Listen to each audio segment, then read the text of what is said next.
E aí pessoal, tudo bem? Bem-vindos aqui a mais um vídeo do nosso canal. E hoje eu quero falar sobre a medida do ministério profético no Velho Testamento e a medida do profético no Novo Testamento.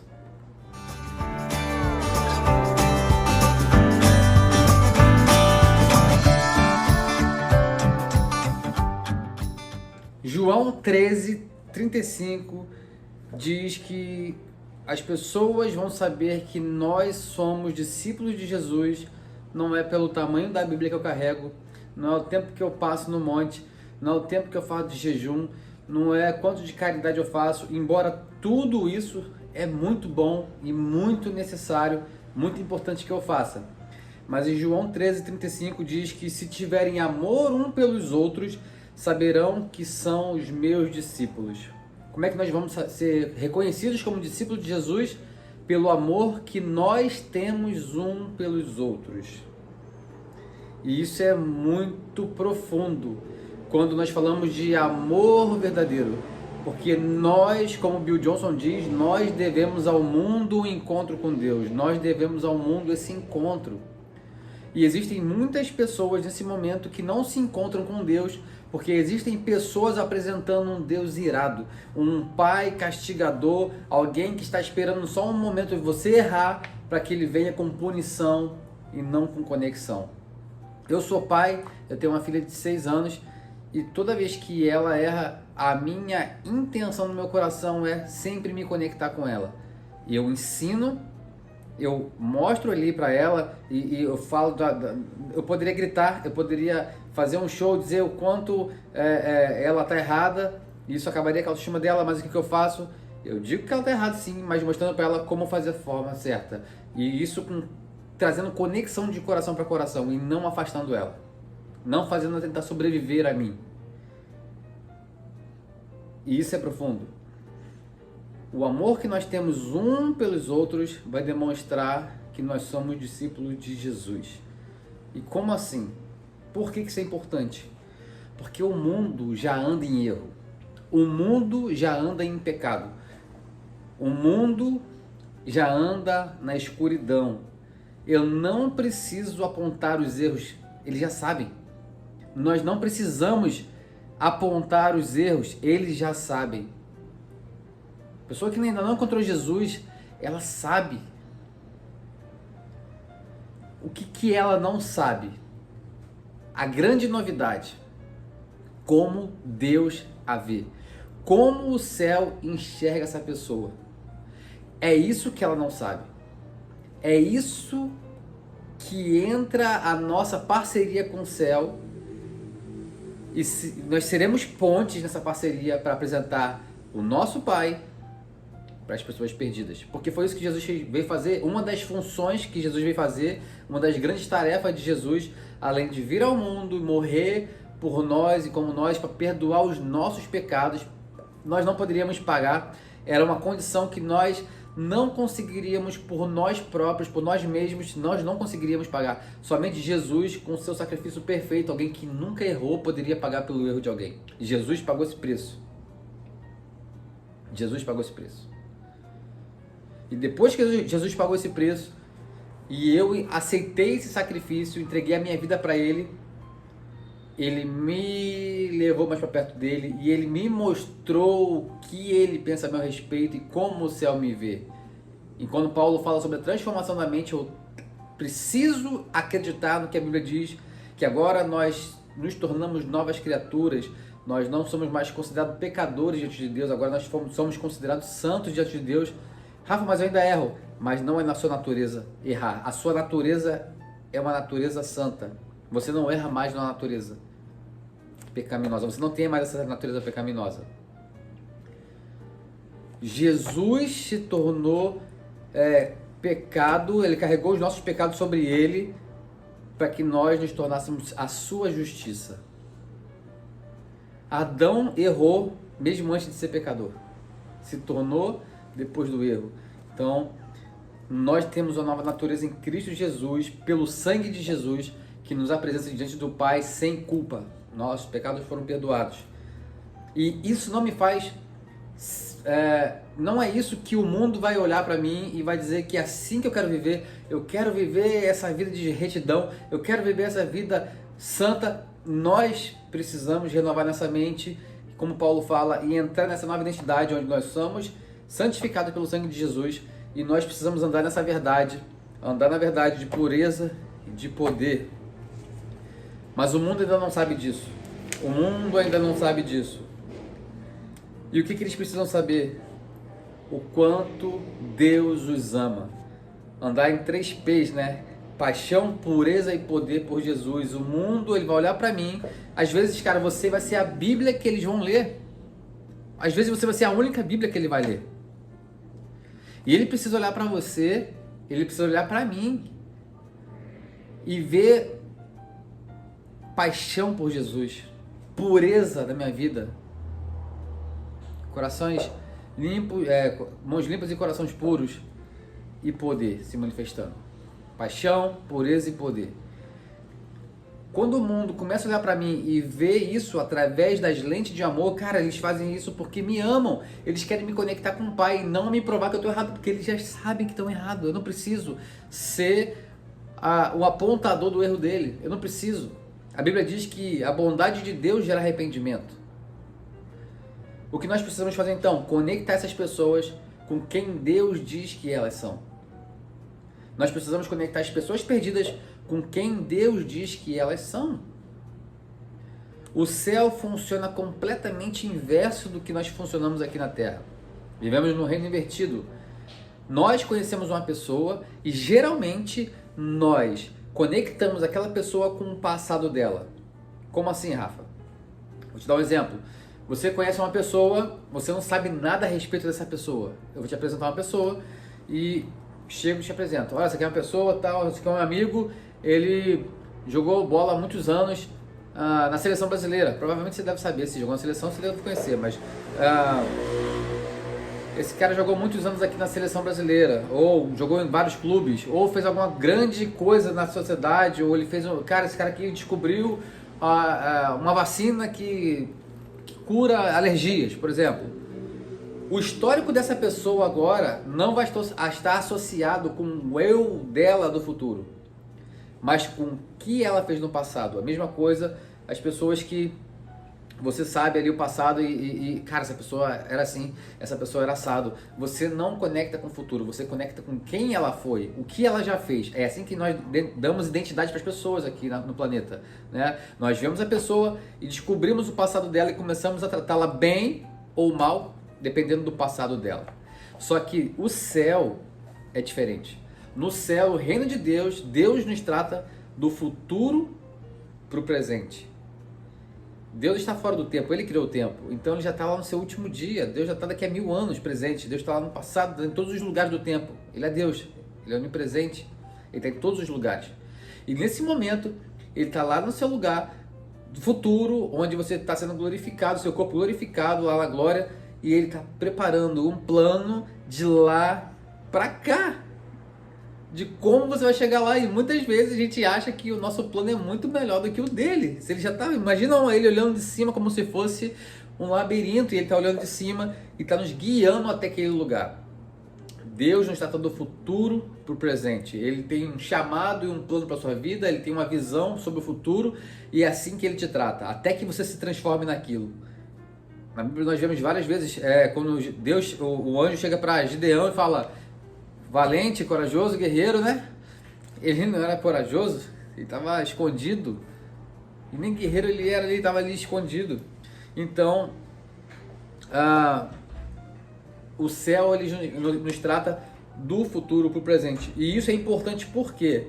Porque eu começo a enxergar as pessoas com o amor que o Pai tem por elas. Eu começo a enxergar as pessoas com as lentes do céu agora. Eu começo a enxergar as pessoas agora como Deus as vê. E quando eu entendo como Deus vê essas pessoas, qual é o coração do Pai para essas pessoas, eu começo a tratar essas pessoas exatamente como o céu as trata.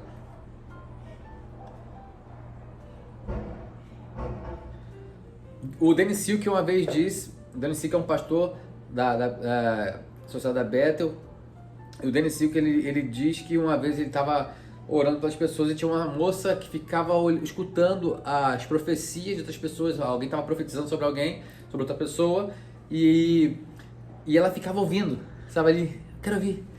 Ele fica assim, gente, que coisa louca, a moça tá ouvindo ali as palavras de alguém e é meio desconfortável isso, né? É meio... tá ouvindo as palavras. Aí ele perguntou pra ela, por que você fica olhando, ouvindo as palavras das pessoas? Aí ela falou, não é fofoca não quero saber da vida dela, eu só quero saber como o céu está tratando essa pessoa, porque eu quero tratá-la exatamente como o céu faz. Exatamente como o céu faz. O céu olha pra gente, a Bíblia diz que a parábola que Jesus conta sobre o tesouro, o homem achou um tesouro e vendeu tudo que tinha para comprar aquele campo, aquele terreno, por causa daquele tesouro. Nós somos o tesouro. Jesus deu tudo que tinha, deu a própria vida para que nos encontrasse. Nós somos o seu tesouro e muitas vezes nós precisamos ser lembrados de quem somos. Até a gente mesmo que entregou a vida para Jesus, que já tem um relacionamento com Deus, às vezes nós entramos em alguns lugares que completamente longe da vontade de Deus para a nossa vida, no sentido de identidade. Às vezes a gente se perde pelos problemas da vida, a gente começa a dar ouvidos para circunstâncias e a gente esquece quem a gente era. E a gente às vezes precisa ser lembrado. E Deus usa a palavra dele, a sua presença, o seu amor, uma outra pessoa para nos lembrar quem nós somos. O Bill falou uma coisa hoje que eu notei muito interessante. E falou assim, se você não pensa os pensamentos de Deus sobre você, você está em guerra com Deus. Cara, isso é profundo. Se você não pensa sobre você mesmo, o que Deus pensa a seu respeito, você está em guerra contra você mesmo. Porque você não está vivendo quem Deus fez você para ser. Convergência, que o pastor J.B. Carvalho fala, o bispo J.B. Carvalho fala, é que convergência é quando você se torna a pessoa que você nasceu para ser no tempo certo, que isso deve acontecer, no tempo que você nasceu para ser.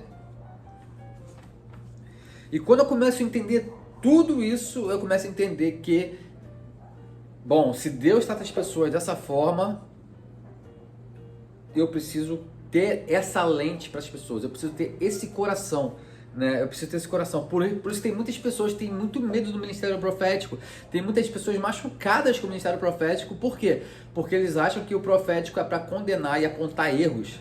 Só que a medida mudou na cruz do Calvário. Nós somos do ministério da reconciliação. Nós viemos para reconciliar o pai com os filhos perdidos. E ninguém reconcilia ninguém de quem tem medo, de quem não ama. Nós só nos reconciliamos com alguém que nós amamos ou que nós não temos medo de relacionar. Entendendo isso, eu entendo que a medida... Então qual é a medida, Rafa? Do profético, do Velho Testamento para o Novo Testamento, para que a gente entenda isso e a partir disso a gente possa andar nesse lugar. A Bíblia diz que Deus amou o mundo de tal maneira, em João 3,16, que deu seu único filho para que todo que nele crê não pereça, mas tenha vida eterna. Em 1 Coríntios 13, de 4 a 8, fala sobre o amor, as características do amor. E o profético se baseia nesse capítulo sobre o amor. Exemplo, deixa eu falar para você. 1 Coríntios 13, 4 a 8 fala, o amor é paciente e bondoso. O profético precisa ser paciente e bondoso. O amor não é ciumento, o profético não pode ser ciumento. Nem presunçoso, nem orgulhoso, nada disso. Tudo que se aplica ao amor aqui precisa ser aplicado ao ministério profético. A palavra profética que você libera. Não grosseiro, não exige que as coisas sejam feitas à sua maneira, não é irritável nem rancoroso, não se alega com a injustiça, mas sim com a verdade. O amor nunca desiste, nunca perde a fé, sempre tem esperança e sempre se mantém firme. É isso. Então qual é a medida, Rafa? Finalmente, qual é a medida do profético do Novo Testamento, a diferença do profético do Velho Testamento para o Novo Testamento? A medida da profecia da Velha Aliança é a precisão. Quanto mais preciso as pessoas eram, mais ungidas elas eram consideradas. A precisão era a medida do profético da velha aliança.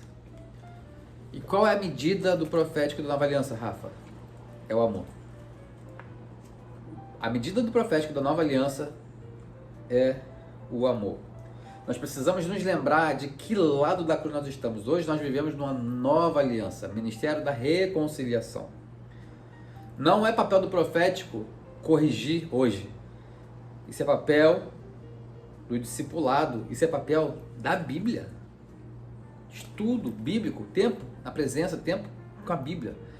O profético não foi feito para isso. A função do profético é encorajar, edificar e consolar. Se você receber uma palavra profética e se você não se sente encorajado, edificado ou consolado, não cumpriu o papel dela. Essa palavra profética não cumpriu o papel. E você vê que a nova aliança, ela protege até o cara que profetiza até mesmo fora da visão profética do Novo Testamento e diz que nós não devemos julgar o profeta, mas sim a profecia. Então a palavra profética ela precisa vir carregada de amor, encorajando, edificando e consolando. A profecia sem amor, ela perde o poder de transformação. O que é profecia? É falar o que Deus está dizendo sobre o futuro de alguém. E toda vez que Deus fala alguma coisa, algo é criado. Toda vez que Deus fala, algo é criado. Ou seja, existe coisa sendo criada o tempo todo. A palavra profética cria, porque nós dizemos o que Deus está dizendo. Toda vez que Deus fala, algo é criado. Em 2 Coríntios fala sobre isso, né? 2 Coríntios 5,18 fala que nós, mais uma vez, somos do Ministério da Reconciliação. Ezequiel 37,4 fala sobre os ossos secos. Como a palavra que saiu da boca do profeta criou vida, né? Saiu da boca de Deus, o profeta falou e aquilo criou vida. Ele poderia muito bem, não, a minha aliança, e ele estava na aliança anterior. Ele poderia muito bem olhar para os ossos e falar: oh, nossa, como eu sou profeta. Bom, esse osso ali era um homem. Esse aqui era um osso de um homem, ele morreu com uma flechada, ele tinha aproximadamente 27 anos, o nome dele era Caleb, sei lá. Nossa, como eu sou... Não. Ele declarou vida e um exército foi criado. Aqui está a chave. Palavras proféticas servem para trazer vida a exércitos que já estão mortos.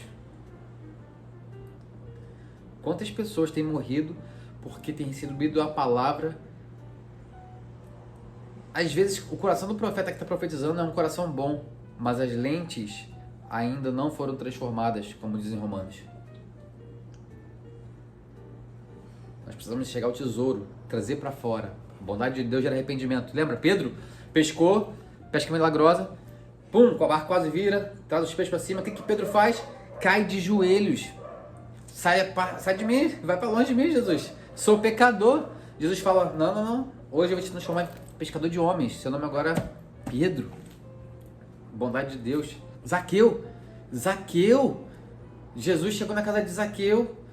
Zaqueu vai para sua casa. Jesus não falou nada com Zaqueu, só entrou na casa de Zaqueu. Zaqueu começou a confessar os pecados dele. E Jesus falou que hoje houve salvação em Israel. A bondade de Deus de ter ido na casa de Zaqueu trouxe salvação para ele. Nós somos do Ministério da Reconciliação e a nossa medida hoje é o amor. Nós precisamos lembrar as pessoas ou ajudá-las a descobrir quem elas são em Deus. Rafa, mas ela é perdida, ela é um... Não, Deus tem um futuro para ela, brilhante, incrível. E nós precisamos ser pontes do Senhor para conectar essas pessoas com o futuro que Deus tem para elas. A palavra profética exige de nós uma resposta. E qual é essa resposta? O medo ser lançado fora. Porque o verdadeiro amor lança fora todo o medo. O verdadeiro amor lança fora todo o medo. Então, se eu estou liberando uma palavra profética, se eu estou falando o que Deus está falando, o medo precisa ir embora. Porque do jeito que o verdadeiro amor lança fora todo o medo, o verdadeiro medo também lança fora todo o amor. Nós não fazemos parceria com medo. Medo é fé no reino errado. Se naquele dia, que a Bíblia diz que muitos dirão: Senhor, profetizei seu nome, Senhor, eu curei muito, Senhor, eu fiz isso, eu preguei, eu fiz aquilo, o Senhor fala assim, afasta de mim, não te conheço. Imagina o que é esperado de nós que somos filhos e temos um relacionamento com Jesus. Nós somos a resposta de Deus para esse mundo. Nós somos uma carta de amor de Deus para esse mundo. Nós somos a carta de Deus para esse mundo. Existem pessoas olhando para você e através do relacionamento de amor que você tem com Deus, essas pessoas vão dizer, eu quero ter isso também. Eu não quero viver uma vida, sabe, infeliz ali onde eu sigo um monte de regra para tentar agradar um Deus que está sempre zangado. Na verdade, nós não estamos tentando agradar a Deus. Ele já se agrada de nós. Ele já nos ama. O grande segredo agora é passar tempo com Ele. Relacionamento com Ele. E no relacionamento, quanto mais tempo eu passo com a pessoa, mais eu descubro o que ela gosta, o que ela ama. E sabe que Deus ama? Ele ama pessoas. Por isso que Ele enviou o Filho dele. E se você está ouvindo agora, ainda não teve um encontro com Jesus, se você não sabe o que é nascer de novo, se você não quer sair desse vídeo sem fazer as pazes com Ele, queria orar com você. Coloca no seu coração aí. Senhor, Jesus, eu te entrego a minha vida agora. Entra na minha vida. Muda a minha história. Muda a minha história. Espírito Santo, pode entrar em mim. Sou sua casa a partir de hoje. Escreve meu nome no livro da vida. Eu te aceito, Jesus, e reconheço o seu sacrifício na cruz por mim. Muito obrigado por ter morrido e ressuscitado. Morreu no meu lugar, mas me deu o direito de ressuscitar com você. E hoje eu sou filho de Deus. Obrigado por isso, Jesus. Amém. E você que já é nascido de novo, mas não consegue enxergar Deus como um bom pai, não consegue enxergar o profético como uma aliança de amor, Deus tem um convite para você. Conectar o coração dele com você. Se conecte com o coração do Pai. Porque a medida da aliança, da nova aliança, é o amor. A medida da velha aliança era a precisão. A minha filha, hoje ela tem 6 anos, mas quando ela começou a andar, ela não andava muito bem. Ela dava um passo e caía sentada. Sabe o que eu dizia? Eu filmava e falava com meus amigos, minha filha tá andando. Minha filha tá andando. Sabe por quê? Porque eu não estou preocupado com a precisão. Estou preocupado com a comunhão. E às vezes tem pessoas que não liberam a palavra profética porque tem medo de errar. Só que nós todos estamos aprendendo a ouvir a voz do Espírito Santo. O Senhor tem mais alegria no momento que você tenta tentar uma palavra, tentar interagir com o céu, porque você está confiando no que está ouvindo dele, no relacionamento que vocês têm, do que na precisão em si. Então não tenha medo. Mas lembre-se, a palavra profética precisa vir do coração de Deus. Nossa medida da nova aliança é o amor e não a precisão. Se tiveres amor uns pelos outros, saberão que são os meus discípulos. Deus abençoe, espero que esse episódio tenha feito sentido para você. Não esqueça de seguir esse canal, de curtir e comentar. É muito importante que você faça isso para que o YouTube entenda que esse vídeo é importante para outras pessoas ouvirem, verem e envie para mais pessoas. Se você não interagir, se você não curtir, se você não seguir, se você não comentar, ele vai achar que é um vídeo sem importância e vai esconder. E muitas pessoas precisam ouvir isso. Muitas pessoas, assim como eu pensava, precisam entender que o profético não foi feito para acusar, mas para encorajar, consolar e edificar. Então siga esse canal, compartilhe esse vídeo com o máximo de gente possível e comente aqui também como Deus falou com você nesse episódio, tá bom? Deus te abençoe. Um excelente domingo para você. Tchau, tchau.